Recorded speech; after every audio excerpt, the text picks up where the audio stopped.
ಪವನೋಸ್ಮಾಕಂ ಆಚಾರ್ಯಾನಿ ಚ ಭಾರತೀ ದೇವೋ ನಾರಾಯಣ ಶ್ರೀಶಃ ದೇವಿ ಮಂಗಲದೇವತಾ ಯೋಂತ ಪ್ರವಿಶ್ಯ ಮಮ ವಾಚ್ಯಮಿಮಾಂ ಪ್ರಸುಪ್ತಾಂ ಸಂಜೀವಯತ್ಯಖಿಲ ಶಕ್ತಿಧರ ಸ್ವಧಾಮ್ನ ಅನ್ಯಾಂಶ್ಚ ಹಸ್ತಚರಣ ಶ್ರವಣತ್ವಗಾದೀನ್ ಪ್ರಣನ್ನಮೋ ಭಗವತೆ ಪುರುಷಾಯ ತುಭ್ಯಂ. ನಾರಾಯಣಂ ಸ್ವರಗುರುಂ ಜಗದೇಕನಾಥಂ ಭಕ್ತಪ್ರಿಯಂ ಸಕಲಲೋಕ ನಮಸ್ಕೃತಂಚ ತ್ರಿಗುಣ್ಯವರ್ಜಿತಮಜಂ ವಿಭುಮಾದ್ಯಮೀಶಂ ವಂದೇ ಭವಗ್ನಂ ಅಮರಾಸುರ ಸಿದ್ಧವಂದ್ಯಂ. ಅರಣ್ಯವಾಸದಲ್ಲಿ ಪಾಂಡವರು, ಲೋಮಶಿ ಮುನಿಗಳು, ಮಾರ್ಕಂಡೇಯರು ಮುಂತಾದ ಋಷಿಗಳಿಂದ ಅನೇಕ ಮಹಾತ್ಮರ ಚರಿತ್ರೆ, ಅನೇಕ ಉಪಾಖ್ಯಾನಗಳು ಇದನ್ನೆಲ್ಲ ಕೇಳ್ತಾ ಇದ್ದರು. ವನಪರ್ವದಲ್ಲಿ ಅಂಥ ಅನೇಕ ಮಹಾತ್ಮರ ಕಥೆ, ನಳನ ಚರಿತ್ರೆಯನ್ನು, ಹಾಗೆ ಬೇರೆ ಬೇರೆ ಚಿಕ್ಕ ಚಿಕ್ಕ ಉಪಾಖ್ಯಾನಗಳ ಮುಖಾಂತರ ಉತ್ತಮ ಸಂದೇಶವನ್ನು ಮಹಾಭಾರತ ನೀಡಿದೆ. ಈಗ ಈ ವನಪರ್ವದಲ್ಲಿ ರಾಮನ ಚರಿತ್ರೆಯನ್ನು ಕೂಡ ವರ್ಣಿಸಿದ್ದಾರೆ. ಮಹಾಭಾರತದಲ್ಲಿ ರಾಮಾಯಣ ಉಪಾಖ್ಯಾನ, ರಾಮನ ಚರಿತ್ರೆ, ಅದನ್ನು ಕೂಡ ಅನೇಕ ಅಧ್ಯಾಯಗಳಲ್ಲಿ ಆ ಕಥೆಯನ್ನು ವಿವರವಾಗಿ ತಿಳಿಸಿದ್ದಾರೆ. ಸಂದರ್ಭ ಅಸ್ತಿ ನೂನಂ ಮಯಾ ಕಶ್ಚಿತ್ ಅಲ್ಪಭಾಗ್ಯತರ, ನನಗಿಂತಲೂ ಅಲ್ಪಭಾಗ್ಯ ಉಳ್ಳ ವ್ಯಕ್ತಿ ಭವತಾ ದೃಷ್ಟಪೂರ್ವವ. ನಾನಿಷ್ಟೆಲ್ಲ ದ್ರೌಪದಿಗೆ ಅವಮಾನ, ಅನೇಕ ಬಾರಿ ಅಪಮಾನ, ಅರಣ್ಯವಾಸ, ಇದೆಲ್ಲ ಸಂಕಷ್ಟ ನಾವೆಲ್ಲ ಅನುಭವಿಸ್ತಾ ಇದ್ದೇವೆ. ನಮಗಿಂತಲೂ ಹೆಚ್ಚು ಕಷ್ಟ ಅನುಭವಿಸಿದ ವ್ಯಕ್ತಿ ಬೇರೆ ಯಾರಾದರೂ ಇದ್ದಾರೋ ಅಂತ ಪ್ರಶ್ನೆ. ಅದಕ್ಕೆ ಉತ್ತರ ಕೊಡುವಾಗ ಭಗವಂತನೇ ರಾಮನಾಗಿ ಅವತರಿಸಿ ಎಲ್ಲ ಥರದ ಕಷ್ಟ ಅದನ್ನು ಅನುಭವಿಸಿದಂತೆ ತೋರಿಸಿ, ಆ ಮೂಲಕ ಸಜ್ಜನರು ಕೆಲವೊಂದು ಸಂದರ್ಭದಲ್ಲಿ ಅತ್ಯಂತ ಕಷ್ಟಕ್ಕೆ ಒಳಗಾಗಿ ಆಮೇಲೆ ಅದನ್ನು ಎದುರಿಸಿ ವಿಜಯಶಾಲಿಗಳಾಗ್ತಾರೆ. ಆದ್ದರಿಂದ ಸಜ್ಜನರು ದುಃಖದ ಸಂದರ್ಭ ಬಂದಾಗ ನಿರಾಶರಾಗಬಾರದು. ಭಗವಂತನ ಅನುಗ್ರಹ ನಿಶ್ಚಿತ, ಧರ್ಮಕ್ಕೆ ಎಷ್ಟು ಮಾತ್ರಕ್ಕೂ ಅಪಜಯವಾಗುವುದಿಲ್ಲ. ಇದನ್ನು ತೋರಿಸುವುದಕ್ಕೋಸ್ಕರ ಭಗವಂತನೇ ಲೀಲಾಮಾನುಷನಾಗಿ ರಾಮನಾಗಿ ಅವತರಿಸಿ ಪಡಬಾರದ ಕಷ್ಟಗಳು, ಪಟ್ಟಾಭಿಷೇಕದ ಸಂದರ್ಭ, ಅದನ್ನು ಬಿಟ್ಟು ಅರಣ್ಯಕ್ಕೆ ಹೋಗಬೇಕಾದ ಘಟನೆ, ಸೀತಾಪಹಾರ, ಎಲ್ಲ ಥರದ ಸಂಕಷ್ಟಗಳನ್ನು ಎದುರಿಸಿ ರಾವಣ ನಿಗ್ರಹ ಮಾಡಿ ಅದ್ಭುತವಾದ ಯಶಸ್ಸು.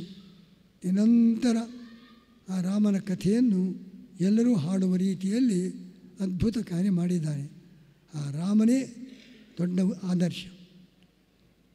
ಅವನ ಅರಣ್ಯವಾಸ ಎಲ್ಲವನ್ನೂ ಕೂಡ ಅನುಭವಿಸಿದ್ದಾನೆ.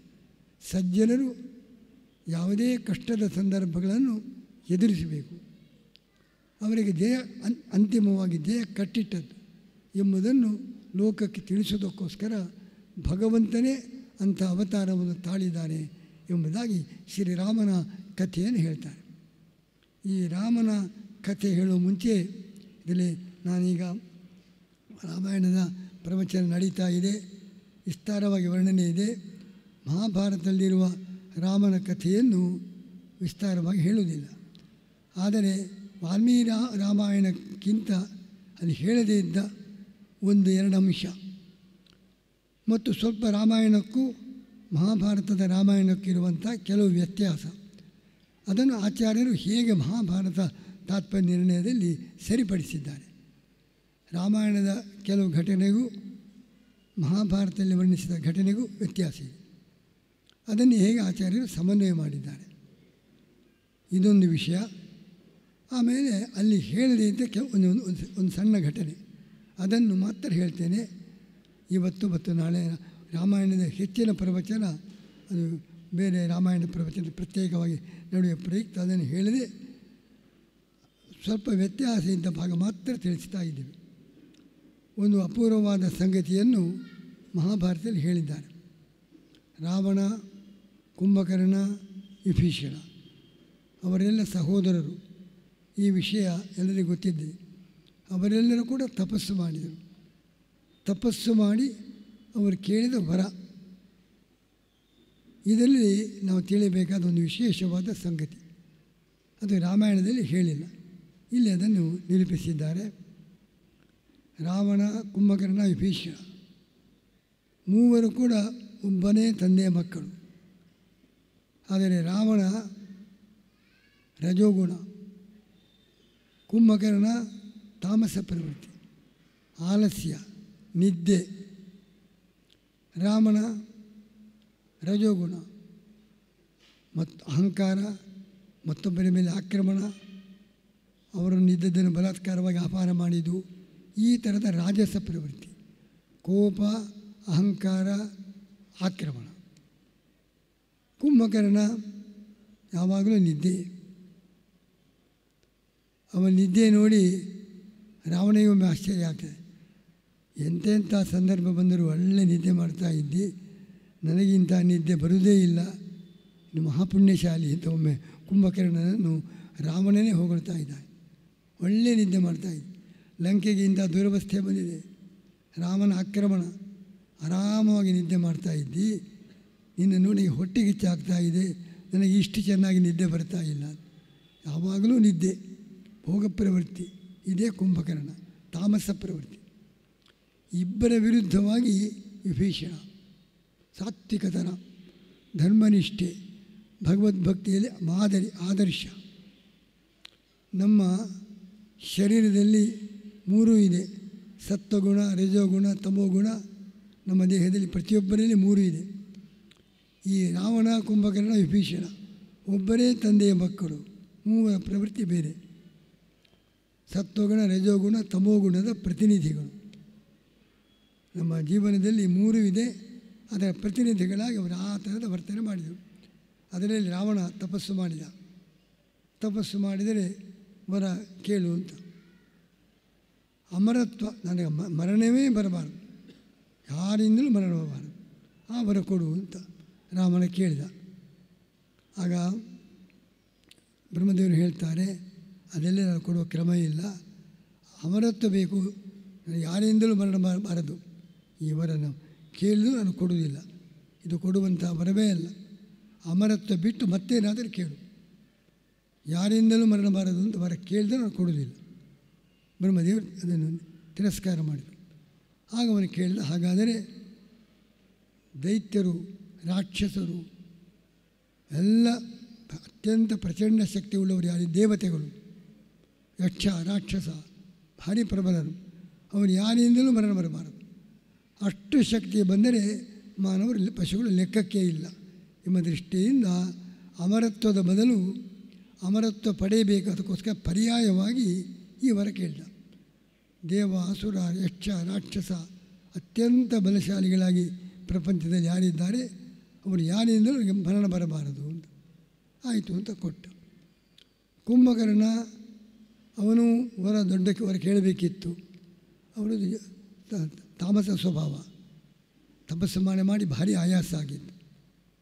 ಅವನ ತಲೆಯೂ ಕೂಡ ಸ್ವಲ್ಪ ವಿಕೃತವಾಗಿತ್ತು, ಏನೋ ಒಂಥರದ ಮಾನಸಿಕವಾಗಿ ಒಂದು ವಿಭ್ರಮ ಆಗಿತ್ತು, ಭಾರಿ ಆಯಾಸ ಆಗಿತ್ತು. ಏನು ಬೇಕಾಗಿಲ್ಲ, ಆರಾಮವಾಗಿ ನಿದ್ದೆ ಬಂದರೆ ಸಾಕು. ಕೇಳಿಬಿಟ್ಟ. ಅವನ ತಾಮಸ ಪ್ರವೃತ್ತಿಗೆ ಅನುಗುಣವಾಗಿ ಏನೋ ಕೇಳಬೇಕು ಎಂದು ಭಾವಿಸಿ ಮತ್ತೇನನ್ನು ಕೇಳಿದ. ಇಬ್ಬರೂ ಕೂಡ ತಪಸ್ಸು ಮಾಡಿದ್ದು ಅಮರತ್ವ ದೊರೆಯಬೇಕು, ಯಾವಾಗಲೂ ಮರಣವೇ ಬರಬಾರದು. ಅದೇ ತಪಸ್ಸು ಮಾಡಿದರು, ವರ ಪಡೆದರು, ಅವರ ಉದ್ದೇಶ ಈಡೇರಲಿಲ್ಲ. ಇಬ್ಬರೂ ಒಬ್ಬರು ಬಾಯಿ ತಪ್ಪಿ ಮತ್ತೇನನ್ನು ಕೇಳಿದರು.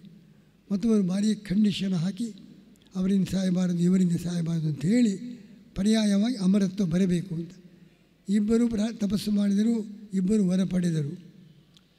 ಅವರ ಉದ್ದೇಶ ಮಾತ್ರ ನೆರವೇರಲಿಲ್ಲ. ವಿಭೀಷಣ ಅವನು ಅಮರತ್ವ ಬರಬೇಕು ಅಂತ ಅವನ ಅಪೇಕ್ಷೆಯೇ ಇರಲಿಲ್ಲ. ಅವನು ತಪಸ್ಸು ಮಾಡಿದ. ಬ್ರಹ್ಮದೇವರು ವರ ಕೇಳು ಅಂತ.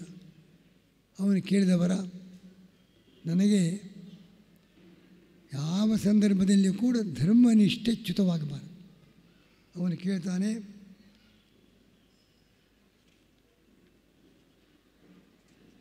ಪರಂ ಆಪದ್ಗತಸ್ಯಾಪಿ ನಾಧರ್ಮೇ ಮೇ ಮತಿರ್ಭವೇತ್. ಎಂಥ ಆಪತ್ತೇ ಬರಲಿ ಆಧಾರ್ಮಿಕ ಪ್ರವೃತ್ತಿ ಬರಬಾರದು. ಧರ್ಮನಿಷ್ಠೆ ಯಾವ ಕಾಲಕ್ಕೂ ಹೋಗಬಾರದು. ಇದು ಒಂದನ್ನೇ ನಾನು ಕೇಳುವುದು, ಮತ್ತು ಯಾವ ಬರವು ನನಗೆ ಬೇಕಾಗಿಲ್ಲ. ಧರ್ಮನಿಷ್ಠೆ ನಿರಂತರವಾಗಿ ಚಿರಸ್ಥಾಯಿಯಾಗಿ ನನ್ನಲ್ಲಿ ಇರಬೇಕು. ಯಾವ ಆಪತ್ತು ಬಂದರೂ ಆ ಧರ್ಮನಿಷ್ಠೆ ಶಿಥಿಲವಾಗಬಾರದು. ಈ ವರವನ್ನು ಕೇಳಿದ ವಿಭೀಷಣ. ಅಮರತ್ವ ಬೇಕು, ಅಧಿಕಾರ ಯಾವುದನ್ನು ಕೇಳಲಿಲ್ಲ, ಕೇವಲ ಧರ್ಮ ಪ್ರವೃತ್ತಿ ಅದನ್ನು ಮಾತ್ರ ಕೇಳಿದ. ಬ್ರಹ್ಮದೇವರಿಗೆ ಬಹಳ ಸಂತೋಷ ಆಯಿತು. ಯಸ್ಮಾತ್ ರಾಕ್ಷಸಯೋನು ತೇ ಜಾತಸ್ಯ ಅಮಿತ್ರಕರ್ಷಣ. ರಾಕ್ಷಸನಾಗಿ ಹುಟ್ಟಿದ್ದರೂ ಉತ್ತಮ ಸಂಸ್ಕಾರ ಇಲ್ಲ ನಿನಗೆ, ಆದರೂ ನಾಧರ್ಮೇ ದೀಯತೆ ಬುದ್ಧಿ. ಅಧಾರ್ಮಿಕ ಪ್ರವೃತ್ತಿ ನಿನಗಿಲ್ಲ. ಅಮರತ್ವ ನದಾಮಿದೆ, ನೀನು ಅಮರನಾಗು. ರಾವಣ ಅಮರತ್ವ ಕೊಡಬೇಕು ಅಂತ ಕೇಳಿದರೂ ಕೊಡುವ ಕ್ರಮ ಇಲ್ಲ ಅಂತ ನಿರಾಕರಿಸಿದರು. ವಿಭೀಷಣ ಅಮರತ್ವ ಕೇಳಲೇ ಇಲ್ಲ, ನನಗೆ ಮರಣ ಬರಬಾರದು ಕೇಳಲೇ ಇಲ್ಲ. ಧರ್ಮನಿಷ್ಠೆ ವಿಷ್ಣು ಭಗವದ್ಭಕ್ತಿ ಉಳಿದರೆ ಸಾಕು, ಅದನ್ನು ಮಾತ್ರ ಕೇಳಿದ. ಬ್ರಹ್ಮದೇವರಿಗೆ ಖುಷಿಯಾಗಿ ಈ ಸ್ಥಿತಿಯಲ್ಲಿಯೂ ಕೂಡ ನೀನು ಧರ್ಮನಿಷ್ಠೆ ಮೆರೆದಿದ್ದಿ, ನೀನು ಕೇಳದಿದ್ದರೂ ನಾನು ನಿನಗೆ ಅಮರತ್ವ ಕೊಡ್ತೇನೆ, ನೀನು ಚಿರಂಜೀವಿ ಆಗು. ಎಂಥ ಒಂದು ಸ್ವಾರಸ್ಯ. ಅದನ್ನು ಬಯಸಿ ತಪಸ್ಸು ಮಾಡಿ ಅದನ್ನು ಅಪೇಕ್ಷೆ ಪಟ್ಟ ರಾವಣನಿಗೆ ಆ ವರ ದೊರೆಯಲಿಲ್ಲ. ಅದನ್ನೇ ಬಯಸದ ವಿಭೀಷಣನ ಕಾಲ ಬುಡಕ್ಕೆ ತಾನಾಗಿ ಅದು ಬಂತು. ಇದು ದೊಡ್ಡ ಒಂದು ಸಂದೇಶ. ನಾವು ಕಾಮನೆಯ ಆಶೆಯ ಹಿಂದೆ ಹೋದರೆ ಅದು ದೊರೆಯುವುದಿಲ್ಲ. ಭಗವದ್ಗೀತೆಯಲ್ಲಿ ಕೃಷ್ಣ ಹೇಳ್ತಾನೆ, ಯಾರು ಕಾಮನೆಯ ಹಿಂದೆ ಹೋಗುವುದಿಲ್ಲ ಅವನಿಗೆ ಕಾಮನೆ ಸಮುದ್ರಮಾಪಃ ಪ್ರವಿಶಂತಿ ಯದ್ವತ್ ತದ್ವತ್ ಕಾಮಾಹ ಎಂ ಪ್ರವಿಶಂತಿ ಸರ್ವೇ ಶಾಂತಿ ಮಾಪ್ನೋತಿ ನ ಕಾಮಕಾಮಿ. ಯಾರು ಕಾಮನೆ ಹಿಂದೆ ಹೋಗ್ತಾನೆ ಅವನಿಗೆ ಶಾಂತಿ ಇಲ್ಲ. ಸಮುದ್ರ ನದಿಗಳ ಬರಿಗೆ ಹೋಗುವುದಿಲ್ಲ. ಸಮುದ್ರಮಾಪಃ ಪ್ರವಿಶಂತಿ ಯದ್ವತ್, ಸಮುದ್ರ ತನ್ನ ಪಾಡಿಗೆ ಇರ್ತದೆ. ನದಿಗಳೇ ತಾವಾಗಿ ರಭಸದಿಂದ ಸಮುದ್ರದ ಕಡೆಗೆ ಧಾವಿಸಿ ಬರುವಂತೆ ಕಾಮನೆಯನ್ನು ಅಪೇಕ್ಷೆ ಮಾಡದೇ ಇದ್ದರೆ ಆ ಕಾಮನೆಯು ತದ್ವತ್ ಕಾಮ ಎಂ ಪ್ರವಿಶಂತಿ, ಸಮುದ್ರದ ಬಳಿಗೆ ನದಿಗಳು ತಾವಾಗಿಯೇ ಬರುವಂತೆ ಎಲ್ಲ ಕಾಮಿತ ಪದಾರ್ಥಗಳು ಯಾರ ಕಾಲ ಬುಡಕ್ಕೆ ಬರ್ತದೋ ಅವನು ಜೀವನದಲ್ಲಿ ಶಾಂತಿ. ನ ಕಾಮಕಾಮಿ, ಆಶೆ ಹಿಂದೆ ಓಡಿದವನಿಗೆ ಅದು ದೊರೆಯುವುದಿಲ್ಲ. ಆಶೆ ಅಪೇಕ್ಷೆಯನ್ನೇ ಬಿಟ್ಟು ಯಾರಿದ್ದಾನೆ ಅವರ ಕಾಲ ಬುಡಕ್ಕೆ ಎಲ್ಲ ಇಷ್ಟಾರ್ಥಗಳು ತಾನಾಗಿ ಬರ್ತದೆ. ಇದಕ್ಕೆ ರಾವಣ ಮತ್ತು ವಿಭೀಷಣ ಎರಡು ಮಾದರಿ. ರಾವಣ ಕಾಮನೆ ಹಿಂದೆ ಹೋದ, ವರ ದೊರಕಿತು, ಅನ್ನೋ ಉದ್ದೇಶ ನೆರವೇರಲಿಲ್ಲ, ಅಮರತ್ವ ಬರಲಿಲ್ಲ. ಅದನ್ನು ಅಪೇಕ್ಷಿಸದೇ ಇದ್ದ ವಿಭೀಷಣರ ಕಾಲ ಬುಡಕ್ಕೆ ತಾನಾಗಿ ಅಮರತ್ವ ಬಂತು. ಇದು ರಾವಣ ವಿಭೀಷಣರ ತಪಸ್ಸಿನ ಸಂದೇಶ. ಯಾವ ರೀತಿ ನಾವು ಭಗವಂತನ ಬಳಿ ಏನನ್ನು ಅಪೇಕ್ಷಿಸದೇ ಇದ್ದರೆ ನಮಗೆ ಬೇಕಾದ್ದೆಲ್ಲ ತನ್ನಷ್ಟಕ್ಕೆ ನಮ್ಮ ಸಮೀಪಕ್ಕೆ ಬರ್ತದೆ ಎಂಬಂತಹ ಒಂದು ಕೃಷ್ಣನ ಸಂದೇಶಕ್ಕೆ ಮಾದರಿಯಾಗಿ ರಾವಣ ಮತ್ತು ವಿಭೀಷಣ. ಈ ಕಥೆ ರಾಮಾಯಣದಲ್ಲಿಲ್ಲ. ವಿಭೀಷಣನ ಈ ವರ ಅವನಿಗೆ ಅಮರತ್ವ ಕೊಟ್ಟ ವಿಚಾರ ಇದು ಮಹಾಭಾರತದಲ್ಲಿ. ಆ ವಿಭೀಷಣನ ವರಕ್ಕೆ ಮೆಚ್ಚಿ ಬ್ರಹ್ಮದೇವರು ಅವನಿಗೆ ಅಮರತ್ವವನ್ನೇ ಕೊಟ್ಟರು, ಚಿರಂಜೀವಿ. ಇವತ್ತು 7 ಮಂದಿ ಚಿರಂಜೀವಿಗಳಲ್ಲಿ ವಿಭೀಷಣನ ಹೆಸರಿದೆ. ನಾನು ಹಿಂದೆ ಒಂದು ಉದಾಹರಣೆಯನ್ನು ಕೊಟ್ಟಿದ್ದೇನೆ. ನೆರಳು ಅದನ್ನು ಮುಟ್ಟಬೇಕು ಅಂತ ನೆರಳಿನ ಹಿಂದೆ ಹೋಗಿ ನೆರಳು ಕೈಗೆ ಸಿಗ್ತದ? ಎಷ್ಟು ದೂರ ನೆರಳಿನ ಹಿಂದೆ ನಾವು ಹೋಗ್ತೇವೆ, ನೆರಳು ಅಷ್ಟೇ ದೂರ ಓಡಿ ಹೋಗ್ತದೆ. ನಾವು ಎಷ್ಟು ಹೆಚ್ಚು ಓಡ್ತೇವೆ, ನೆರಳು ಕೂಡ ನಮ್ಮನ್ನು ಬಿಟ್ಟು ದೂರ ಓಡ್ತದೆ. ನಮಗೆ ಆ ನೆರಳು ಮುಟ್ಟಲಿಕ್ಕೆ ಆಗೋದೇ ಇಲ್ಲ. ಆದರೆ ನೆರಳಿನ ಆಶೆ ಬಿಟ್ಟು ಸೂರ್ಯನ ಕಡೆಗೆ ಮುಖ ತಿರುಗಿಸಿ ಹೋಗೋಣ. ನಮ್ಮ ಬೆನ್ನ ಹಿಂದೆ ನೆರಳು ಓಡಿಕೊಂಡು ಬರ್ತದೆ. ನೆರಳನ್ನು ಮುಟ್ಟಬೇಕು ಅಂತ ಎಷ್ಟು ಓಡಿದರೂ ಅದು ಕೈಗೆ ಸಿಗುವುದಿಲ್ಲ. ನೆರಳಿನ ಆಶೆ ಬಿಟ್ಟು ಸೂರ್ಯನ ಕಡೆಗೆ ಓಡಿದರೆ ನೆರಳು ನಮ್ಮ ಬೆನ್ನ ಹಿಂದೆ ಓಡಿಕೊಂಡು ಬರ್ತದೆ. ಅದರಂತೆ ಭೌತಿಕ ಸುಖಕ್ಕೋಸ್ಕರ ಅದರ ಹಿಂದೆ ಓಡಿದರೆ ಅದು ನೆರಳಿನಂತೆ ಕೈಗೆ ಸಿಗುವುದೇ ಇಲ್ಲ. ಅದನ್ನು ಬಿಟ್ಟು ಪರಮಾತ್ಮನ ಕಡೆಗೆ ಓಡಿದರೆ ನೆರಳು ಬೆನ್ನ ಹಿಂದೆ ಬಂದಂತೆ ಎಲ್ಲ ಇಷ್ಟಾರ್ಥಗಳು ನಮ್ಮ ಹಿಂದೆ ತಾವಾಗಿ ಬರ್ತವೆ. ಇಂಥ ಒಂದು ಸಂದೇಶವನ್ನು ಈ ರಾವಣ ವಿಭೀಷಣರ ತಪಸ್ಸಿನ ಕಥೆ ಇಂಥ ಉತ್ತಮ ಸಂದೇಶ ನೀಡಿದೆ ಎಂಬುದು ಒಂದು ಘಟನೆ ರಾಮಾಯಣದ. ಇನ್ನೊಂದು ಆಚಾರ್ಯರು ಹೇಳ್ತಾರೆ, ಪುರಾಣಗಳಲ್ಲಿ ಕೆಲವು ಸಲ ವ್ಯಕ್ತಿಯನ್ನು ಹೇಳುವಾಗ ಅದಲು ಬದಲು ಮಾಡ್ತಾರೆ, ಅದೆಲ್ಲರಿಗೂ ಅರ್ಥ ಆಗುವುದೇ ಇಲ್ಲ. ಮಹಾಭಾರತದಲ್ಲಿ ಕುಂಭಕರ್ಣನ ಜೊತೆಗೆ ಯುದ್ಧ, ಆ ಯುದ್ಧ ಮಾಡುವಾಗ ಲಕ್ಷ್ಮಣ ಕುಂಭಕರ್ಣನನ್ನು ಕೊಂದ ಅಂತ ಎಲ್ಲಿ ಕೂಡ ಕಥೆ ಇಲ್ಲ. ಶ್ರೀರಾಮನೇ ರಾಮನ ಕುಂಭಕರ್ಣ ಇಬ್ಬರನ್ನು ಕೂಡ ಭಗವಂತನೇ ರಾಮನೇ ಕೊಂದದ್ದು. ಆದರೆ ಮಹಾಭಾರತದಲ್ಲಿ ಕೊಂದದ್ದು ಲಕ್ಷ್ಮಣ ಅಂತ ಹೇಳಿದ್ದಾರೆ. ಕಥೆ ಅತಿಕಾಯನನ್ನು ಕೊಂದ ಕಥೆಯಂತೆ ವರ್ಣಿಸಿದ್ದಾರೆ. ಅತಿಕಾಯನನ್ನು ಲಕ್ಷ್ಮಣ ಕೊಂದ ರೀತಿಯಲ್ಲಿ ಕುಂಭಕರ್ಣನನ್ನು ಲಕ್ಷ್ಮಣ ಕೊಂದ ಅಂತ. ಇದು ಎಲ್ಲ ವ್ಯಕ್ತಿಯ ಸ್ಥಳ ನಾಮ ವ್ಯತ್ಯಾಸ ಆಗಿದೆ. ಇದನ್ನಲ್ಲಲ್ಲಿ ಪುರಾಣಗಳಲ್ಲಿ ಅದನ್ನು ಎಲ್ಲ ಪುರಾಣಗಳನ್ನು ನೋಡಿ ಅರ್ಥ ಮಾಡಿಕೊಳ್ಬೇಕು. ರಾಮಾಯಣದಲ್ಲಿ ಮತ್ತು ಬೇರೆ ಕಡೆಗಳಲ್ಲಿ ಕುಂಭಕರ್ಣನು ರಾಮನು ಕೊಂದದ್ದು, ಇಲ್ಲಿ ಲಕ್ಷ್ಮಣ ಕೊಂದದ್ದು ಅಂತ. ಕುಂಭಕರ್ಣ ಅಂದರೆ ಕುಂಭಕರ್ಣನಂತಿರುವ ಭಾರಿ ಬೃಹತ್ ಶರೀರದ ಅತಿಕಾಯನ ಲಕ್ಷ್ಮಣ ಕೊಂದದ್ದು ಅಂತ. ಇದು ರಾಮಾಯಣದ ಕಥೆಯನ್ನು ಮಹಾಭಾರತದಲ್ಲಿ ಸ್ವಲ್ಪ ವ್ಯಕ್ತಿಯ ಹೆಸರು ಅದಲು ಬದಲಾಗಿದೆ. ಕುಂಭಕರ್ಣನ ಲಕ್ಷ್ಮಣ ಕೊಂದದ್ದಲ್ಲ, ಅತಿಕಾಯನ ಕೊಂದದ್ದು. ಅದರ ಕಥೆಯು ಕೂಡ ರಾಮಾಯಣದಲ್ಲಿ ಒಂದು ರೀತಿ ಇದೆ, ಮಹಾಭಾರತದಲ್ಲಿ ಒಂದು ರೀತಿ ಇದೆ. ಅದನ್ನು ಸಮನ್ವಯ ಮಾಡಿ ನಿಜವಾಗಿ ಲಕ್ಷ್ಮಣನಿಗೂ ಅತಿಕಾಯಿಗೂ ನಡೆದ ಯುದ್ಧ ಏನು ಎಂಬುದನ್ನು ಮಹಾಭಾರತದ ಕೆಲವು ಅಂಶಗಳನ್ನು ವಾಲ್ಮೀಕಿ ರಾಮಾಯಣದ ಕೆಲವು ಅಂಶಗಳನ್ನು ಕೂಡ ಜೋಡಿಸಿ ಅತಿಕಾಯನನ್ನು ಕೊಂದ ಕಥೆಯ ನಿಜ ಸ್ವರೂಪವನ್ನು ಮಹಾಭಾರತ ತಾತ್ಪರ್ಯದಲ್ಲಿ ಹೇಳಿದ್ದಾರೆ. ಬರೀ ರಾಮಾಯಣ ನೋಡಿದರೂ ಗೊತ್ತಾಗುವುದಿಲ್ಲ, ಮಹಾಭಾರತ ನೋಡಿದರೂ ಗೊತ್ತಾಗುವುದಿಲ್ಲ. ಎರಡನ್ನು ಜೋಡಿಸಬೇಕು. ಮಹಾಭಾರತ ತಾತ್ಪರ್ಯ ನಿರ್ಣಯ ನೋಡಿದರೆ ಅದರ ನಿಜವಾದ ಸ್ವರೂಪ ಗೊತ್ತಾಗ್ತದೆ. ಅತಿಕಾಯನ ಜೊತೆಗೆ ಲಕ್ಷ್ಮಣ ಯುದ್ಧ ಆಯಿತು. ಯುದ್ಧ ನಡೆದರೆ ಭಾರಿ ಯುದ್ಧ ನಡೀತು. ಏನು ಯುದ್ಧ ಆದರೂ ಯಾರೂ ಗೆಲ್ಲಿಲ್ಲ, ಯಾರೂ ಸೋಲಿಲ್ಲ. ಅಷ್ಟು ಪ್ರಚಂಡವಾದ ಯುದ್ಧ. ರಾಮಾಯಣದಲ್ಲಿ ಬಹಳ ಅದ್ಭುತವಾಗಿ ಅತಿಕಾಯ ಮತ್ತು ಲಕ್ಷ್ಮಣರ ಯುದ್ಧವನ್ನು ವರ್ಣಿಸಿದ್ದಾರೆ. ಕೊನೆಗೆ ಲಕ್ಷ್ಮಣ ಅವನ ಕೈ ಮೇಲಾಯಿತು. ಅತಿಕಾಯನ ಮುಖ, ಶಿರಸ್ಸು, ಎರಡು ಕೈಗಳು ಎರಡನ್ನು ಕೂಡ ಬಾಣಪ್ರಯೋಗ ಮಾಡಿ ತುಂಡರಿಸಿದರೆ ಪರಿಣಾಮ ಏನಾಯಿತು? ಎರಡು ಕೈ ಹೋಗಿ 4 ಕೈ, ಒಂದು ಮುಖ ಹೋಗಿ 2 ಮುಖ. ಅತಿಕಾಯ ಮತ್ತಷ್ಟು ಪ್ರಚಂಡನಾಗಿ ಹುಟ್ಟಿ ಬಂದ. 2 ಕೈಯ ಒಂದು ಶಿರಸ್ಸಿನ ಅತಿಕಾಯ, 4 ಕೈ 2 ಶಿರಸ್ಸು. ಆ 2 ಶಿರಸ್ಸನ್ನು 4 ಕೈಗಳನ್ನು ಕೂಡ ಲಕ್ಷ್ಮಣ ತುಂಡರಿಸಿದ. 8 ಕೈ 4 ಮುಖ.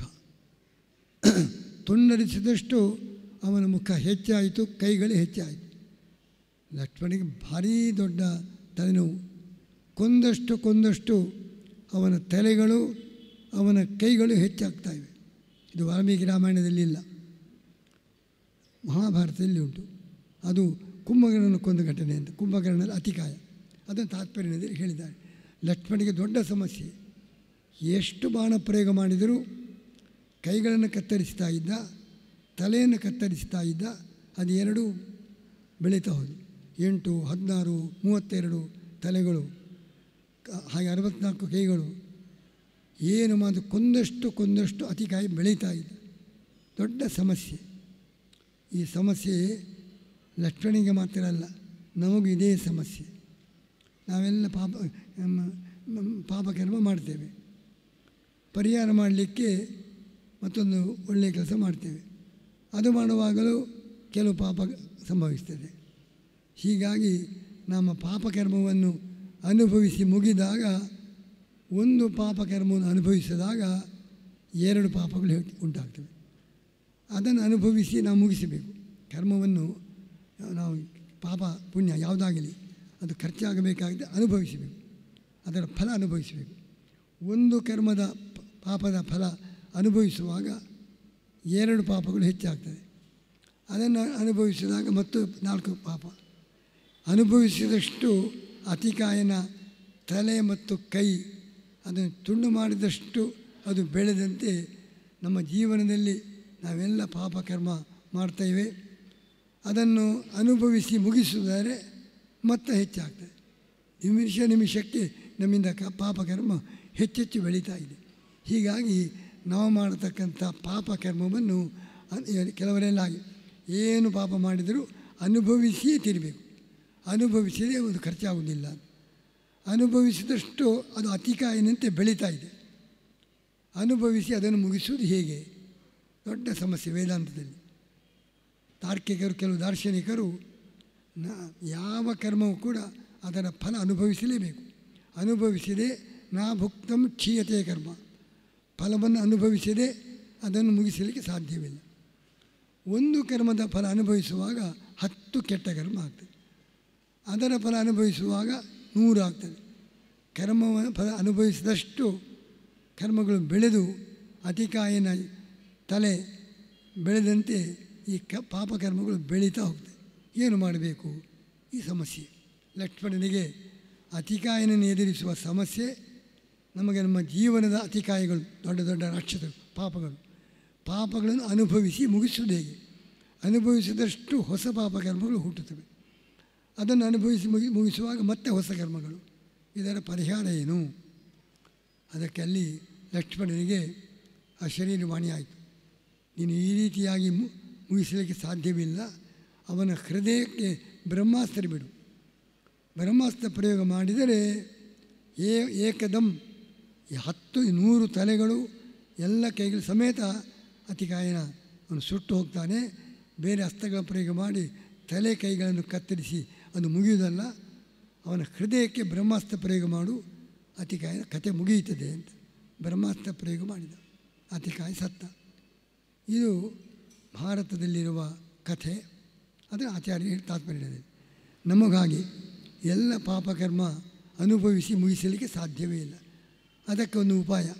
ಅತಿಕಾಯ ಬ್ರಹ್ಮಾಸ್ತ್ರ ಪ್ರಯೋಗ ಮಾಡಿದಂತೆ ನಮ್ಮಲ್ಲಿರುವ ಬ್ರಹ್ಮಾಸ್ತ್ರ ಅಂದರೆ ಭಗವಂತನ ಅಪರೋಕ್ಷ ಜ್ಞಾನ, ಪರಮಾತ್ಮನ ಸಾಕ್ಷಾತ್ಕಾರವೆಂಬ ಬ್ರಹ್ಮಾಸ್ತ್ರ ಬಂದರೆ ಅನುಭವಿಸಬೇಕಾಗೇ ಇಲ್ಲ.